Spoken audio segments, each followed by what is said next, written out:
जय हिंद समाज बंधुओं। मैं डॉक्टर कुमावत जयपुर राजस्थान से हैं। आज अगर देखी जाए तो जो मानव सभ्यता है उसकी मूलभूत जो आवश्यकताएं हैं थी और चली आ रही हैं, उनमें जो तीन मूलभूत आवश्यकताएं हैं, रोटी, कपड़ा और मकान। तो जो मकान की आवासीय जो सुविधा है वो एक तरह से अपने पूर्वजों के समय से ही कुमावत समाज पूरे मानव सभ्यता में देता आया है। और अपने आप को मैं गौरवान्वित भी महसूस करता हूँ कि मेरा जन्म कुमावत समाज में हुआ है। और आज पूरे देश में एक तरह से बेरोजगारी की समस्या मुंह बाए खड़ी है, और उसका जो मूल कारण है वो ऐसी शिक्षा अपने देश में थोप दी गई जिससे लोग नौकरी करने के लिए आतुर हैं। और जब कुमावत समाज की बात आती है तो कुमावत समाज अपने पूर्वजों के समय से ही लोगों को रोजगार देता था। जितने भी पुरानी सभ्यताएं मिलती हैं उनमें जो निर्माण कार्य हुए थे वो निर्माण कार्य पूरी तरह से कुमावत समाज की देन है और इसका पूरा इतिहास मिलता है। और आज ऐसी समस्याएं क्यों आ गई अपने समाज में कि लोग बेरोजगारी की तरफ बढ़ रहे हैं। चारों तरफ जो युवा पीढ़ी है वो बेरोजगार घूम रही है। हर आदमी ये सोचता है कि मैं कोई गवर्नमेंट जॉब अचीव कर लूँ, और गवर्नमेंट जॉब के चक्कर में अपना जो मूल काम है, लोगों को एक आवासीय सुविधा प्रोवाइड करवाने का, उससे इस काम से ही पूरे समाज ने अपने आप को दूर करने की कोशिश की है। और उसका जो मेन कारण है जो ये है कि जो आज के ज़माने में जो बिल्डिंगों का निर्माण हो रहा है उसके लिए जो पाश्चात्य देशों में जो होता था उसी के अनुरूप यहाँ भी उसी तरह के निर्माण शुरू हो गए। अपनी जो पौराणिक कला थी जिसे अपन स्थापत्य कला कहते हैं, उस स्थापत्य कला से लोग दूर हो गए।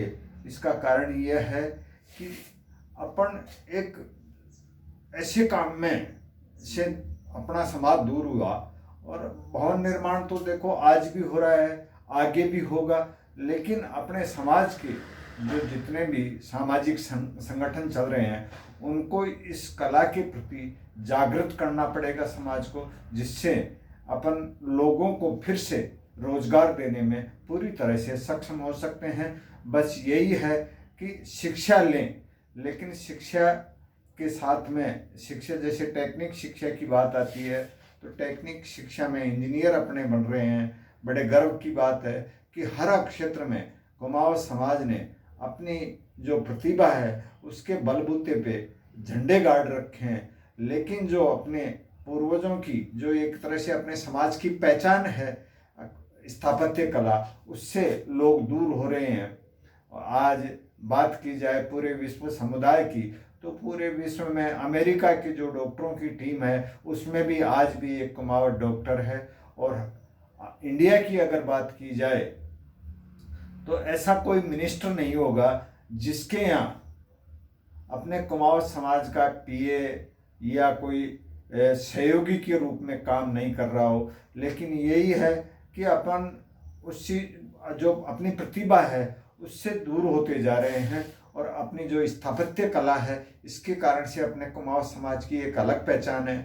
आज भी अगर मकान निर्माण की बात अगर कोई सोचता है, कोई भी वर्ग का आदमी हो, और वो ये सोचता है कि मेरे को अगर कोई कुमावत ठेकेदार या कुमावत इंजीनियर मिल जाए तो वो अपने आप को सुरक्षित मकान की सोच रख करके काम करवाता है।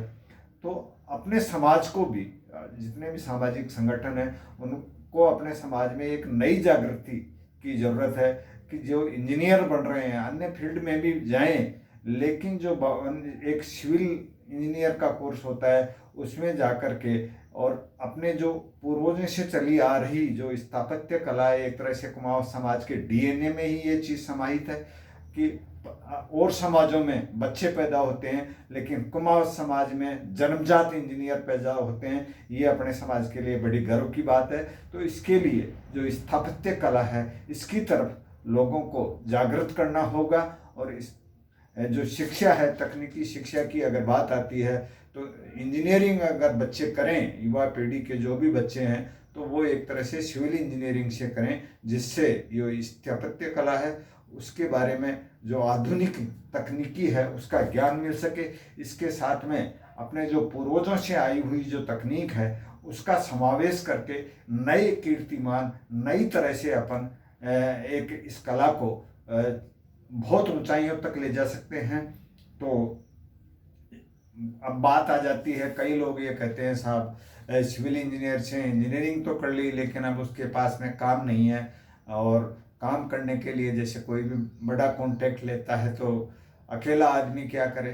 तो इसके लिए ग्रुप बनाए, समाज की तरफ से जो सामाजिक संगठन है वो समाज को जोड़ते हुए एक ग्रुप बनाए।